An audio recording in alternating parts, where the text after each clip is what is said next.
donc ce soir un enseignement que j'ai appelé voilà, l'appel de Dieu.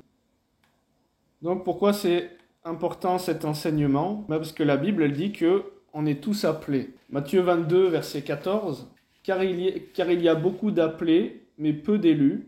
Mais en fait, le mot beaucoup d'appelés, ça veut dire un grand nombre, une multitude d'appelés. En fait, tout le monde est appelé, mais peu d'élus, puisque dans le livre de vie de Dieu, on voit qu'il ne rajoute pas de nom, mais qu'il en retire. Donc dans son cœur, on est tous appelés, mais les élus sont peu nombreux. Et donc c'est important de comprendre l'appel, à quoi nous sommes appelés, et puis quelle est notre part aussi pour y répondre et quelles sont les obligations d'une alliance, puisque l'appel, il nécessite une alliance, il nécessite un contrat. Donc, il y a une différence entre l'appel, la vocation à laquelle Dieu nous appelle, l'appel au ministère, au service où Dieu nous appelle, la vocation qu'il a pour notre vie, et l'appel au salut, l'appel à rentrer dans son repos. Donc c'est déjà deux choses qu'il faut distinguer. Romains 11, verset 29.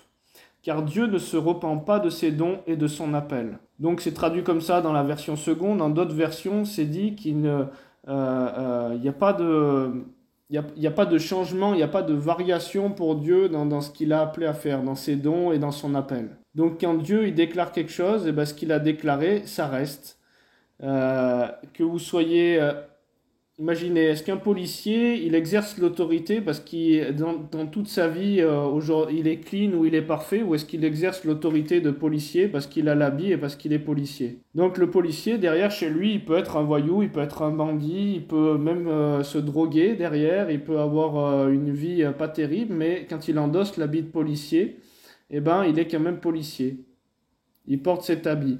C'est comme ça avec Dieu, car Dieu ne se repent pas de ses dons et de son appel. Si vous avez lu ou vu le témoignage de Bénigne, quand il a fait son expérience d'arrêt cardiaque, il s'est retrouvé devant Jésus, il disait que s'il mourait à ce moment-là, il n'allait pas du bon côté, et Dieu l'a renvoyé en lui disant seconde chance.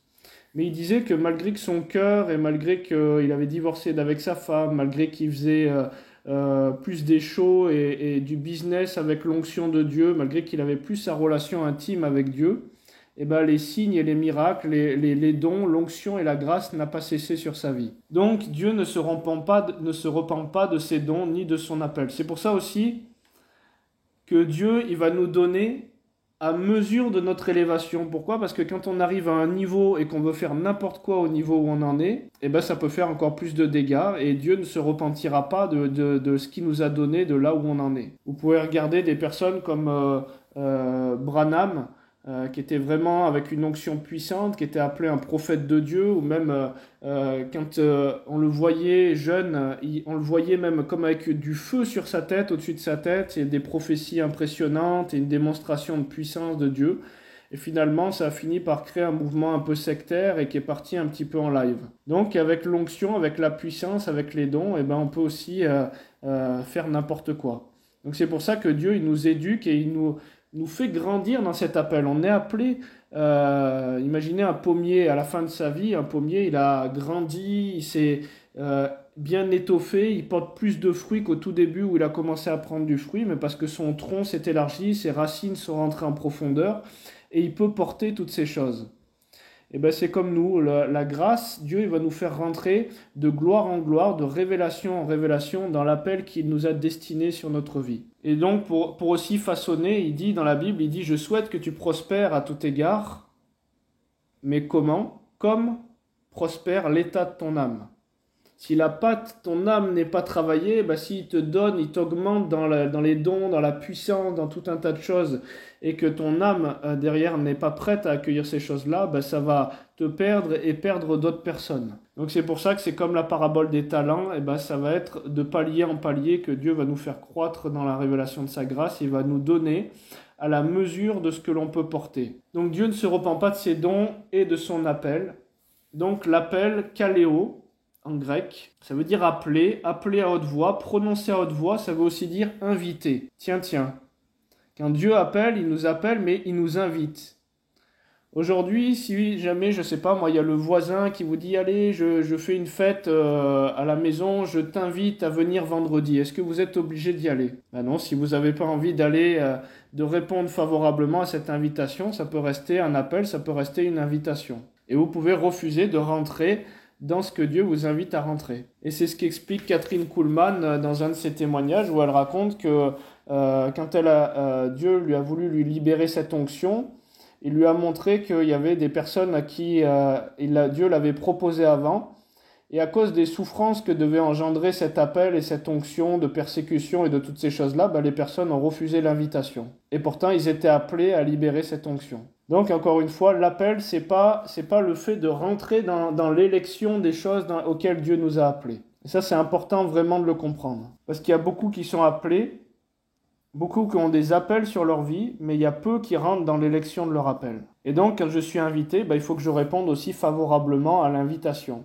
Donc, il faut comprendre, parce que certaines fois, on ne veut pas rentrer il y a des personnes à qui ça fait peur quand ils voient, par exemple, les persécutions qu'on peut vivre dans le service, dans le ministère. Il y a des gens qui sont appelés au ministère, mais qui ont grandi dans des familles ou auprès de personnes où ils ont vu tout ce qui se passait dans le ministère, les critiques, les calomnies, les personnes pour qui on peut s'occuper pendant des années à essayer d'être là toujours quand ils ont besoin, et dès qu'il y a un moment où ça va pas, les personnes peuvent nous laisser tomber, se mettre à critiquer, à faire tout un tas de choses et deviennent nos pires ennemis du jour au lendemain.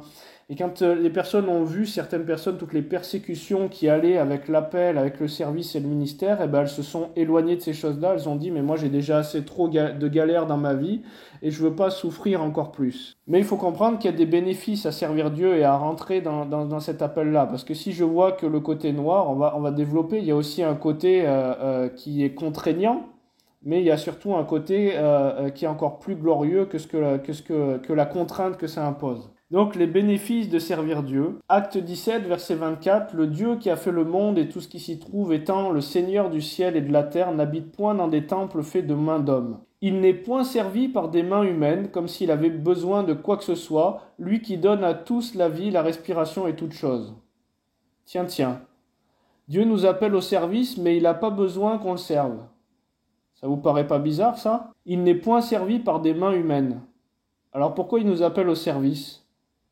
Pourquoi il nous appelle à rentrer dans une destinée qu'il a prévue lui pour nous, des œuvres prévues d'avance pour nos vies afin que nous les pratiquions? En fait, parce que quand on va comprendre les bénéfices de servir Dieu, c'est que servir Dieu, c'est se servir soi-même. Parce que quand on sert Dieu, quand on rentre dans l'œuvre qu'il a prévue d'avance pour notre vie, en fait, nous, on ne se connaît pas. On croit se connaître, on croit avoir des aspirations, on croit avoir des choses, et on se dit, non, moi, j'irai jamais là-dedans, moi, je ferai jamais ça, non, moi, je parlerai jamais en public, moi, je ferai jamais ci. Mais quand Dieu nous appelle à faire quelque chose, c'est qu'il veut restaurer quelque chose qui a été blessé, quelque chose qui a été enfoui, pour pouvoir l'amener pour sa gloire et nous faire devenir qui on est au-delà de nos craintes et au-delà de tout ce que le potier de ce monde a essayé de façonner sur notre vie.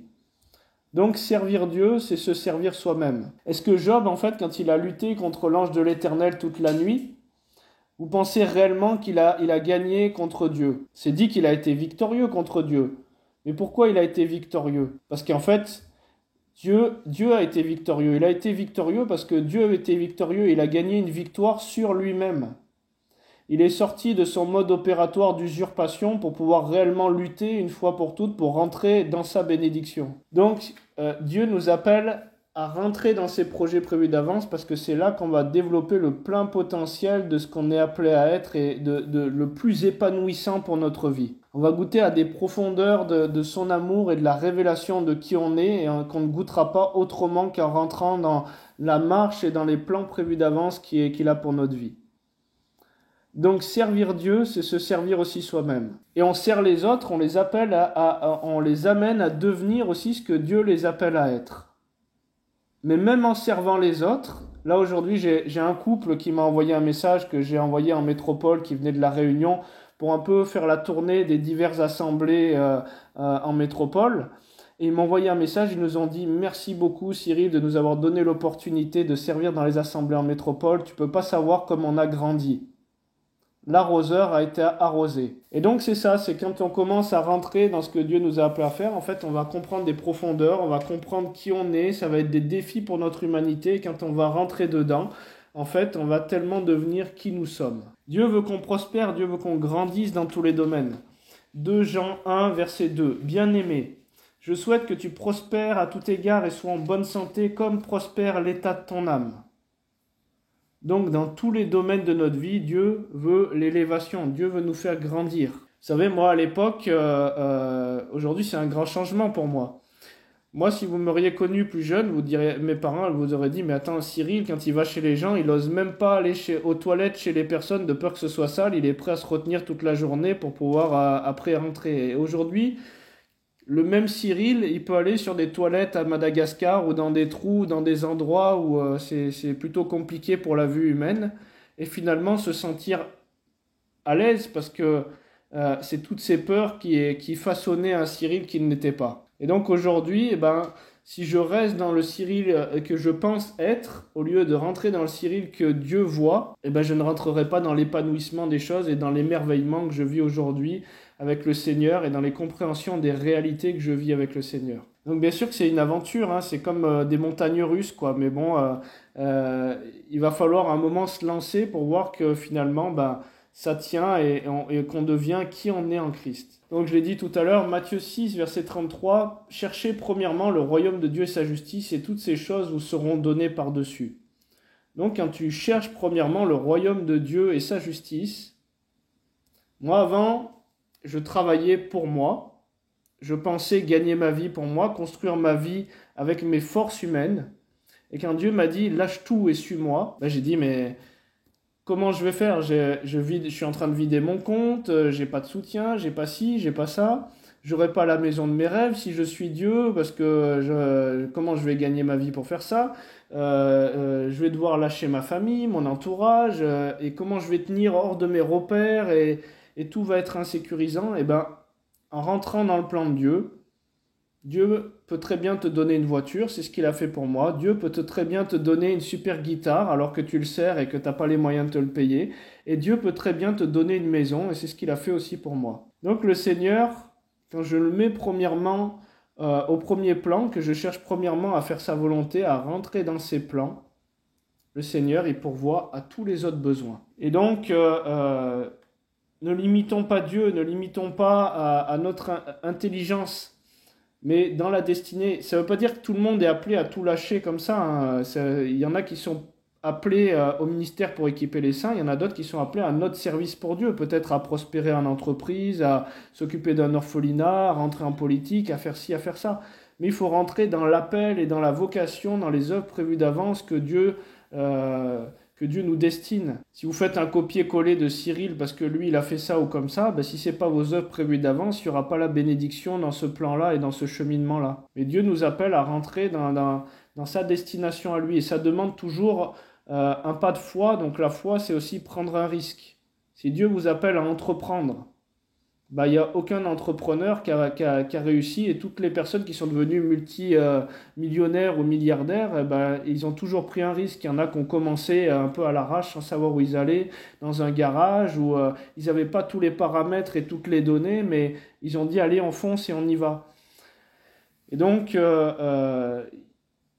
il y a un mouvement, il y a un risque à prendre, il y a un pas de foi à faire pour rentrer dans notre identité. Et même quand on tombe, le juste il tombe et Dieu le relève. Si c'était pas ça, c'est pas grave, on a encore appris, on s'est encore construit, on a encore compris qui on était, ce qu'on valait et ce qu'il ne fallait plus faire ou pas faire.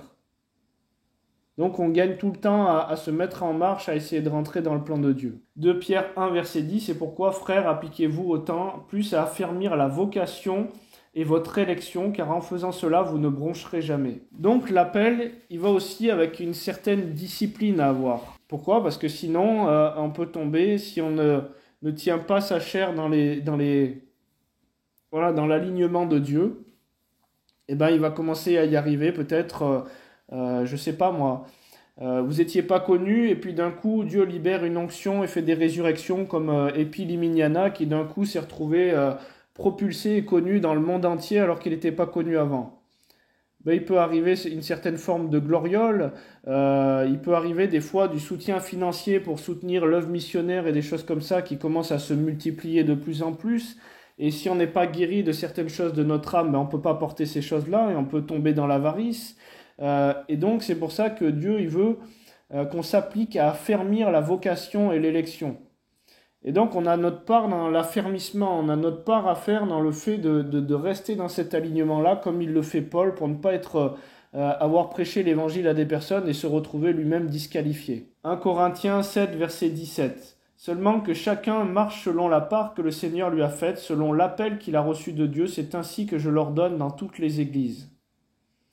Donc on a une part, on a un appel, on a une vocation, et le Seigneur il nous appelle à être conforme à ses voies dans l'endroit où il nous a situés. Il y a des personnes qui disent « mais moi je ne suis pas appelé au ministère pour équiper les saints, donc moi je n'ai pas besoin de devenir comme un curé, de me discipliner dans certaines choses. » Oui, mais même si Dieu t'a appelé, je ne sais pas moi, en politique, à ouvrir une entreprise ou quoi, c'est pas pour ça que tu dois devenir léger dans tes paroles, dans tes mots, que tu dois commencer à conduire sur la route et à rouler à 160 sur l'autoroute, à ne plus respecter les principes d'autorité, puisque la Bible elle nous dit soyons irréprochables et purs au milieu d'une génération perverse.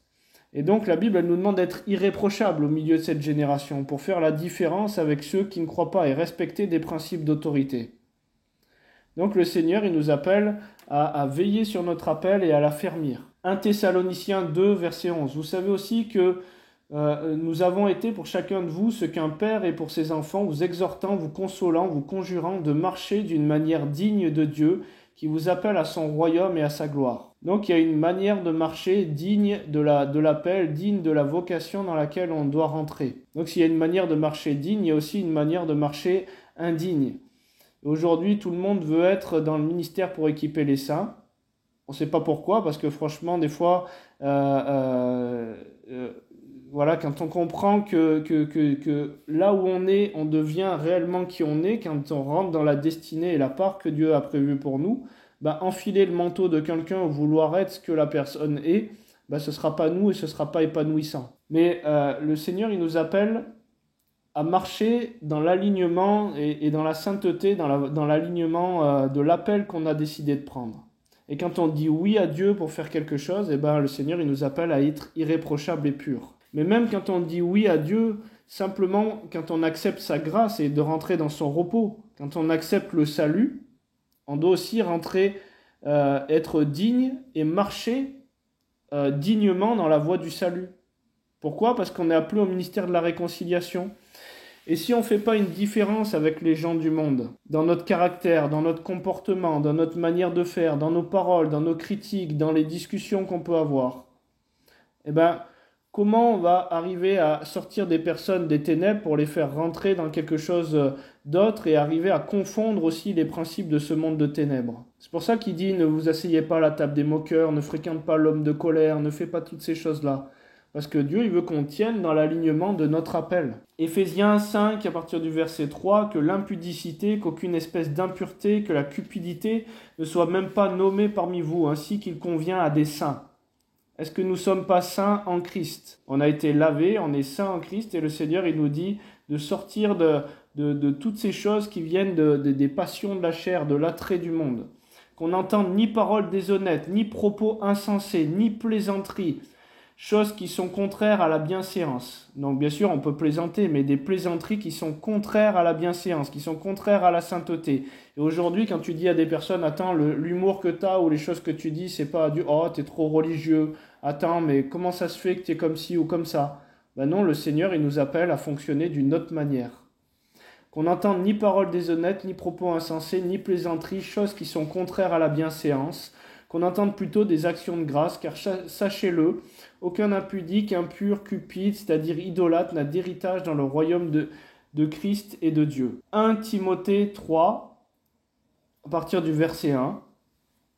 Beaucoup de personnes veulent des responsabilités dans l'Église, mais des responsabilités sans la contrainte. Cette parole est certaine, si quelqu'un aspire à la charge d'évêque, il désire une œuvre excellente, il faut donc que l'évêque soit irréprochable, mari d'une seule femme, sobre, modéré, réglé dans sa conduite, hospitalier, propre à l'enseignement.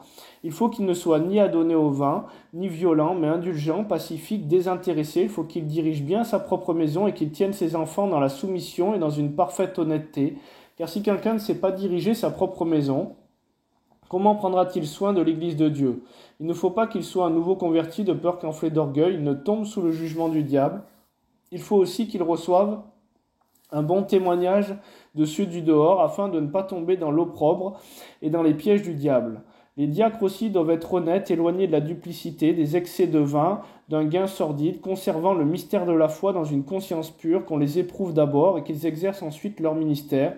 Et s'ils sont sans reproche, les femmes de même doivent être honnêtes, non médisantes, sobres, fidèles en toutes choses. Les diacres doivent être maris d'une seule femme et diriger bien leurs enfants et leur propre maison, car ceux qui remplissent convenablement leur ministère s'acquièrent un rang honorable et une grande assurance dans la foi en Jésus-Christ. Si vous remplissez bien le ministère et l'appel dans lequel Dieu nous a appelés à être, et peu importe ce que peuvent dire votre famille, oui t'es trop comme ci, oui t'es trop comme ça, même peut-être un conjoint qui ne serait pas converti, et si vous avez choisi de faire passer Dieu à la première place, de chercher premièrement le royaume de Dieu et sa justice, c'est Dieu qu'il faut craindre et pas les fonctionnements humains.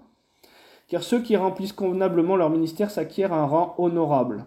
Et vous savez, dans la Bible, il y a cette histoire où des personnes viennent voir Jésus et lui disent « Donne-nous à l'un d'être à ta droite et l'autre à ta gauche. » Et Jésus leur dit « Mais ça ne m'appartient pas, c'est mon Père qui établira ces places-là. » Dans le domaine céleste, il y a aussi des rangs, il y a aussi des places d'autorité. On s'amasse des trésors dans le ciel et on ne va pas porter tous le même poids de gloire. Et il y a des sphères aussi de proximité et d'autorité dans les lieux célestes. Puisque le fait d'être à sa droite, c'est aussi une place d'autorité dans les lieux célestes. Et il y a plusieurs maisons dans la maison de notre Père, plusieurs demeures. Et le fait de répondre bien à notre service va nous faire avoir un rang honorable, un positionnement honorable. Donc il y a plusieurs bénéfices à rentrer dans l'obéissance et à soumettre cette chair qui veut vraiment fonctionner comme le monde fonctionne. Et peu importe ce qu'on pourra vous dire, peu importe les critiques qu'on pourra vous faire, choisissez toujours Dieu. Donc même si aujourd'hui vous vous dites « Ah mais je suis déjà peut-être âgé, j'ai eu des promesses sur ma vie, j'ai eu un appel », sachez que la bonne nouvelle c'est que Dieu il peut recalculer l'itinéraire pour le meilleur plan là où vous en êtes. Et que si Dieu t'a appelé par exemple prophète et que tu te dis « Oh j'ai 60 ans et quelques et je ne suis pas rentré dans cette destinée-là », Dieu t'appelle toujours aujourd'hui puisqu'il ne se repent pas de ses dons ni de son appel. Donc Dieu a recalculé l'itinéraire, il avait un plan après la chute. Non pas que ce soit son cœur que Adam et Ève fassent ça, mais qu'il avait un plan. Et donc Dieu a toujours un plan prévu d'avance pour pouvoir nous faire rentrer dans la destinée. Est-ce que c'est sa volonté, à votre avis, que le juste y chute ? Non, mais Dieu, il le relève, il a un plan, il peut recalculer l'itinéraire. Il y a un temps pour semer, un temps pour récolter, et parfois on loupe une saison de semences. Alors bien sûr, il ne faut pas faire exprès de la louper, il faut faire tous nos efforts pour pouvoir rentrer dans la destinée de Dieu et dans l'obéissance à sa parole. Parce que quand on loupe une saison de semences, après c'est plus la saison de semer, c'est peut-être la saison de récolter. On peut louper plusieurs saisons parce qu'on n'est pas rentré dans l'alignement que Dieu voulait au moment où il le voulait. Si aujourd'hui on vous dit « Ouais, mais c'est pas grave si tu as loupé ça », bon, Dieu recalcule, mais ce que tu as loupé, des fois tu l'as loupé. Si Dieu te dit « Va témoigner à quelqu'un que toi tu lui dis non, je le vois tous les jours, je lui témoignerai demain, et qui se suicide, t'as loupé le plan de Dieu et tu peux pas revenir en arrière. » Donc, une fois j'ai eu une personne, un ami, il me parle et puis il me dit, il est ingénieur informatique et il me dit « J'ai reçu de Dieu tout un concept ». Et il me décrit tout ce qu'il a reçu et en fait tout son concept qu'il avait reçu à l'époque, il y a longtemps, ça ressemblait au concept du Bon Coin. Et cet ami, en fait, il s'est pas lancé dans ce qu'il avait reçu, il a essayé de voir avec 2-3 personnes de son entourage, et puis les gens lui ont dit « Ouais, je sais pas », et tout, puis ils ont tardé, et finalement, il a mis ce projet de côté. Et 2 ou 3 ans plus tard, après qu'il ait reçu tout ça, est sorti le même concept, le Bon Coin, et la personne s'est enrichie à fond, alors que c'est quelque chose que Dieu voulait donner à un chrétien pour pouvoir fructifier son royaume et libérer certaines choses. C'est un concept qui va aussi dans le cœur de Dieu, puisqu'on ne va pas dans le gaspillage et dans la pollution de cette création, mais on réutilise certaines choses que les gens ne veulent plus. Donc, il avait reçu tout ça, et puis il n'est pas rentré dans cet appel de ce que Dieu voulait. Mais ça ne veut pas dire aujourd'hui que Dieu ne peut pas lui donner un nouveau projet innovant avec ses capacités d'ingénieur pour pouvoir changer aussi un aspect de ce monde et pour pouvoir amener la lumière. Dieu recalcule l'itinéraire. Éphésiens 5, à partir du verset 16, « Rachetez le temps car les jours sont mauvais. C'est pourquoi ne soyez pas inconsidérés, mais comprenez quelle est la volonté du Seigneur. Ne vous enivrez pas de vin, c'est de la débauche, soyez au contraire remplis de l'esprit. » Donc ce verset nous dit qu'on peut racheter le temps, on peut mettre à profit le temps qui nous reste et même si pendant 40 ans on a erré dans le désert, il vaut mieux 3 ans pleinement dans le fait de rentrer dans la destinée, ça fera beaucoup de dégâts dans le quart et demi, que finalement si on continue à se dire « mais de toute façon j'ai loupé ma vie, j'ai loupé mon appel, Dieu n'a plus rien pour moi », et puis se conforter dans un positionnement comme ça. Dieu peut vous appeler à n'importe quand, à n'importe quel âge. Une fois, j'ai vu une mamie, je revenais de mission à Madagascar, et cette mamie, elle avait une canne à la main. Elle avait plus de 80 ans, et puis on discute dans l'aéroport, je lui dis « mais qu'est-ce que vous allez faire ?» Elle me dit « mais moi j'ai décidé d'aller aider les orphelins à Madagascar, c'est pas possible cette situation, et moi je vais faire ce que je peux là-bas, je vais faire ma part. » Plus de 80 ans. Vous imaginez ? Donc Dieu nous dit de racheter le temps. Et le mot racheter le temps, il a aussi la notion de s'accaparer pour son propre usage, se saisir des choses, user sagement de toute opportunité pour pouvoir rentrer dans la destinée que Dieu a, de faire le bien. Donc, est-ce qu'on peut sortir de son appel ? Est-ce qu'on peut louper son appel ? Donc, Dieu nous invite, vous êtes d'accord, dans cette alliance, Dieu nous a appelés. Il dit qu'il y a beaucoup d'appelés. Il nous appelle à quoi ? Rentrer dans son repos. Il nous appelle au salut, à être sauvés. Donc, est-ce qu'on peut sortir de cette alliance ? Donc, le mot hébreu pour dire alliance, c'est bérit. Et la racine du mot bérit, bar, ça veut dire prendre un repas. Donc, Dieu nous appelle à manger notre pain quotidien. Vous êtes d'accord ? Donc, Dieu nous appelle chaque jour à venir dans cette alliance, à prendre le repas, à venir se positionner, se nourrir de ce qu'il a pour nous. C'est la symbolique comme au désert quand la manne tombait. C'est de lui dont on doit dépendre, c'est de cette communion dont on doit dépendre. Donc on épouse Christ en conscience, vous êtes d'accord ? On vient décider de rentrer dans la communion avec Christ. Et Christ nous appelle tous les jours à manger de ce pain de communion. Donc Christ nous invite tous les jours. Est-ce que j'ai le choix de refuser l'invitation de Christ ? Est-ce que je peux commencer par l'esprit, dans la communion avec l'esprit, et finir par la chair ? C'est ce qui a failli arriver à Bénihin. Bien sûr que ce n'est pas la volonté de Dieu, lui il n'enlèvera jamais l'alliance à son doigt, mais même dans un mariage, est-ce que j'ai le choix aujourd'hui de divorcer ? Même si ce n'est pas la volonté de Dieu. Dieu nous laisse le choix.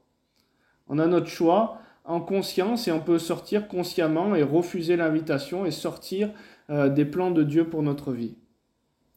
Moïse, il était appelé à rentrer en Canaan. Judas, il était appelé à faire partie du fondement apostolique. Ésaü, il était appelé au droit d'aînesse. Et donc aujourd'hui, c'est pas quelque chose pour culpabiliser, mais c'est quelque chose que j'essaye d'amener pour pouvoir avoir justement cette crainte de se dire, allez, je veux faire tout mon possible pour essayer de me positionner dans l'appel que Dieu il a pour ma vie, pour ne pas risquer de passer à côté. Et de mon salut, comme Paul il le dit, en essayant de tenir sa chair dans les dispositions de Christ pour ne pas être disqualifié après avoir prêché aux autres, et même de la destinée dans laquelle Dieu veut m'emmener pour pouvoir arriver au positionnement là où Dieu veut m'emmener, et pour pouvoir impacter d'autres personnes et devenir qui je suis en Christ. Donc Dieu nous appelle tous au salut et à une vocation, à une destinée. Maintenant, comment je sais quel est mon appel ? Je sais mon appel quand je commence à venir au pied de Jésus, comme dit Ecclésiaste 5, à venir auprès de lui pour l'écouter et non pas pour parler et pas pour faire pour lui. Aujourd'hui, il y a beaucoup de chrétiens qui s'agitent et qui pensent faire des bonnes choses auxquelles ils pensent être appelés, comme l'histoire de Marthe et Marie, et en fait, ils ne viennent pas choisir la meilleure place au pied de Jésus pour l'entendre et faire ce qu'ils ont à faire dans la saison dans laquelle ils sont appelés à faire les choses. Aujourd'hui, Dieu m'a dit à l'époque, tu construiras des centres pour les enfants et toutes ces choses-là. Mais pendant le début de mon ministère, je n'ai pas construit de centre pour les enfants. Il m'a appelé à autre chose, pour me faire grandir et pour pouvoir être à même de pouvoir porter ces choses-là en son temps. C'est pas parce que Dieu t'appelle à aller en Canaan que le projet de maintenant et l'appel de maintenant, c'est tout de suite d'être en Canaan. Et donc c'est important de venir au pied de Jésus pour savoir dans ce pain quotidien, dans cet appel au quotidien, dans cette nourriture qu'il veut te donner, dans cette œuvre qu'il veut que tu fasses, qu'est-ce qu'il veut que tu fasses présentement à l'instant T. Quand Dieu m'a dit, je t'appelle à être apôtre dans les nations, tout ça, j'ai pas été apôtre dans les nations, j'ai commencé dans des groupes de maison avec 3-4 personnes. Et c'était ce que Dieu m'appelait à faire au moment présent et pour pouvoir me former, pour pouvoir avoir déjà de l'éloquence, prendre de l'assurance, prendre ci, prendre ça. La finalité, c'était pas ça, on est bien d'accord, mais quel est l'appel que tu as aujourd'hui ? Quelle est la destinée que Dieu a pour toi maintenant ? La localité que Dieu a pour toi maintenant ? Il y a quelqu'un qui me disait, il est venu au Creusot en Bourgogne, il a rejoint notre assemblée qu'on a en Bourgogne, Et il commençait à me dire, moi j'aime pas trop le Creusot, j'aurais préféré être à Lyon, voilà. Et il pensait même peut-être partir et retourner à Lyon. Mais si Dieu le veut, dans un endroit, dans une localité, c'est là qu'est la bénédiction et c'est là qu'est l'élargissement pour sa vie.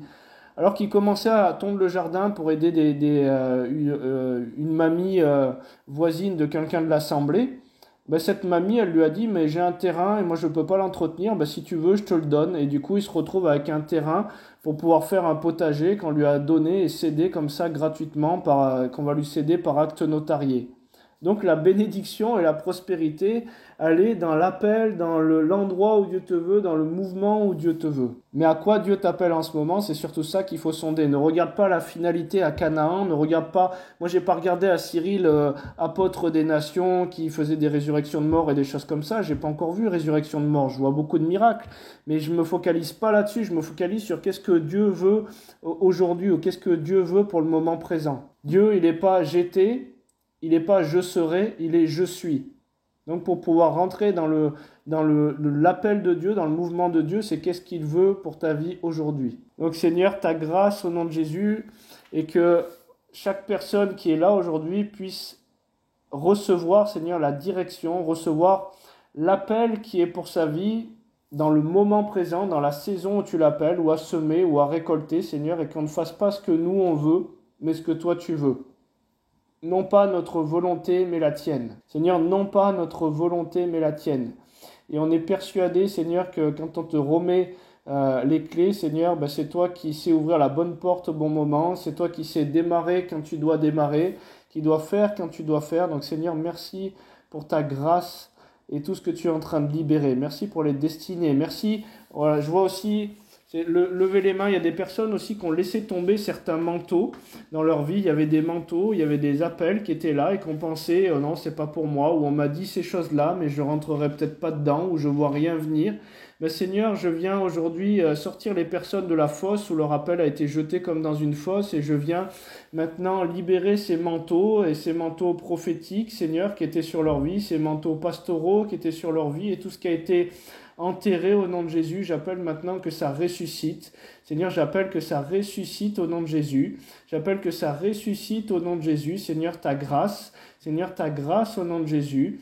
Ta grâce au nom de Jésus. Viens libérer cette autorité. Viens libérer ces sceptres d'autorité, Seigneur, au nom de Jésus. Et tout ce que l'ennemi avait essayé de voler, tout ce que les sauterelles avaient essayé de dévorer, viens libérer l'onction, viens libérer les appels, viens libérer les certitudes, viens libérer l'identité, viens secouer. Je vois comme si des personnes allaient être même secouées en esprit pour pouvoir rentrer dans cette destinée-là. Seigneur, viens secouer au nom de Jésus, qu'on puisse rentrer dans la destinée dans laquelle tu nous appelles.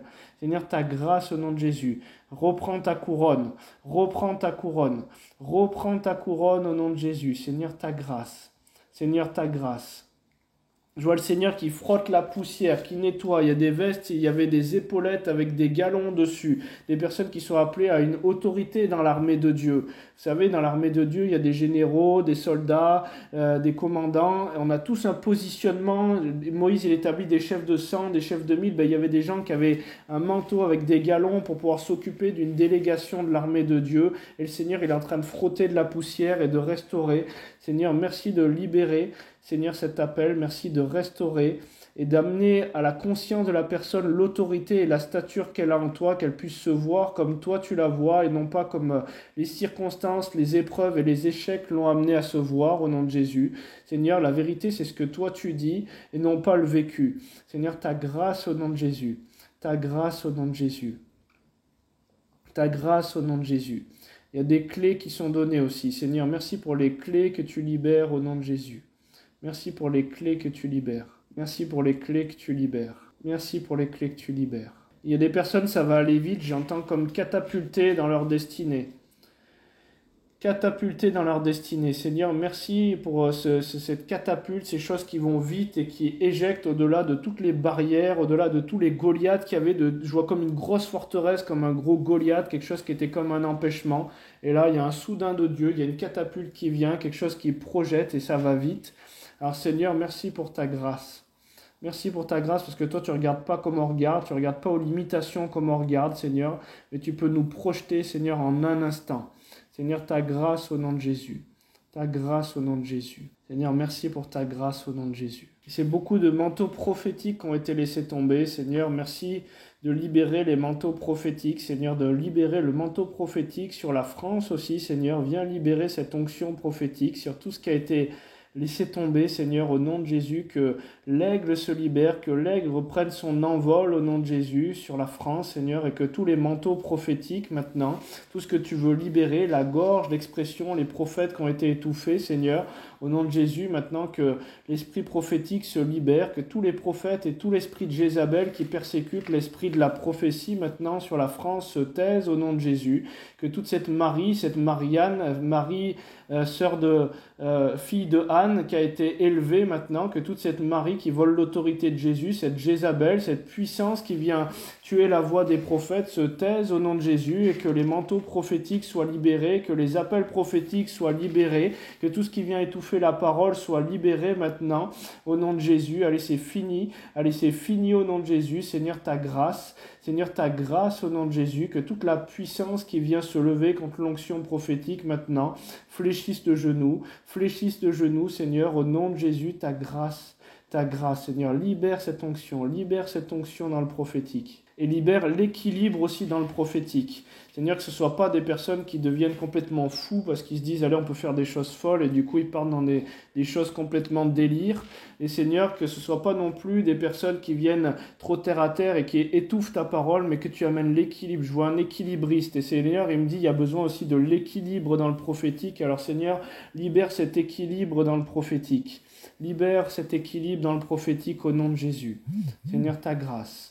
Libère cet équilibre dans le prophétique au nom de Jésus. Que tous les appels maintenant ressuscitent au nom de Jésus. Je vois encore l'accordéon. Je vois que tous ceux qui étaient appelés à la musique, Seigneur, prennent leur poste à la musique. Que tous ceux qui étaient appelés dans le domaine prophétique prennent leur poste dans le domaine prophétique. Seigneur, que tous ceux qui étaient appelés maintenant à l'enseignement, Seigneur, soient libérés dans une onction dans l'enseignement et puissent rentrer dans leur destinée. Tous ceux qui étaient appelés dans des projets de construction avec une intelligence particulière soient libérés dans cette onction. Seigneur, ta grâce au nom de Jésus. Ta grâce au nom de Jésus. Ta grâce au nom de Jésus. Ta grâce au nom de Jésus. Ta grâce au nom de Jésus. Seigneur, et qu'il n'y ait aucune peur de marcher sur l'eau de ta parole. Seigneur, qu'il n'y ait aucune peur de se dire « je risque de faire une erreur ». Le juste tombe, tu le relèves, il apprend toujours. Tout concourt au bien de ceux qui aiment Dieu. Seigneur, ta grâce au nom de Jésus. Ta grâce au nom de Jésus. On est vraiment en sécurité, peu importe. Ta grâce au nom de Jésus. Du moment qu'on essaye de vouloir tendre à toucher le pan de ta robe. Seigneur, ta grâce au nom de Jésus. Et bien souvent, là où l'ennemi t'a attaqué, où tu as été blessé, c'est souvent là où il y a la percée. On a essayé de t'étouffer, on a essayé d'empêcher le mouvement et l'être, on a essayé d'étriquer. C'est là où le Seigneur il t'appelle à percer parce que l'ennemi le savait d'avance, il a essayé d'étouffer toutes ces choses-là. Le Seigneur m'a appelé dans la guérison et le miraculeux, l'ennemi a essayé de m'emmener dans le magnétisme. Le Seigneur il m'a appelé dans le domaine prophétique, il m'a envoyé dans la voyance. Le Seigneur il m'a appelé à construire. Je me suis retrouvé dans le bâtiment et les travaux publics. Il m'a appelé à être un architecte pour lui. Et donc, toutes ces choses-là, le Seigneur, là où il y a eu des domaines de souffrance, il va amener des domaines de gloire. Là où l'ennemi a essayé vraiment de casser certaines choses. Il y a des personnes qui disent « Moi, je ne parlerai plus jamais en public parce que j'ai été humilié ou parce que c'est pas moi ou parce que c'est pas si. » Moïse, il voulait pas s'exprimer parce qu'il avait une faiblesse et Dieu l'a amené sur le devant de la scène parce qu'il y avait une gloire à ce niveau-là. Donc Seigneur, merci pour ta grâce et tout ce que tu vas libérer, Seigneur. Des domaines où on pense être faible, où on pense être les plus faibles, c'est là où toi tu es le plus fort et où tu vas révéler réellement le potentiel de qui on est. Vous imaginez, Bénihin, il zozotait, il était bègue. Et la première prédication qu'il a faite, il y a eu une gloire sur toute l'assemblée et puis Dieu l'a libéré de son problème et de son infirmité. Mais il a fallu y aller, il a fallu marcher sur l'eau. Seigneur, ta grâce au nom de Jésus. Beaucoup de personnes vont être surprises, qui disent « Non, moi c'est pas ça, moi ce sera jamais ça, moi je fonctionnerai jamais comme ça c'est pas pour moi. » Le Seigneur, il dit « Tiens mon œil, tu vas voir si c'est pas pour toi. »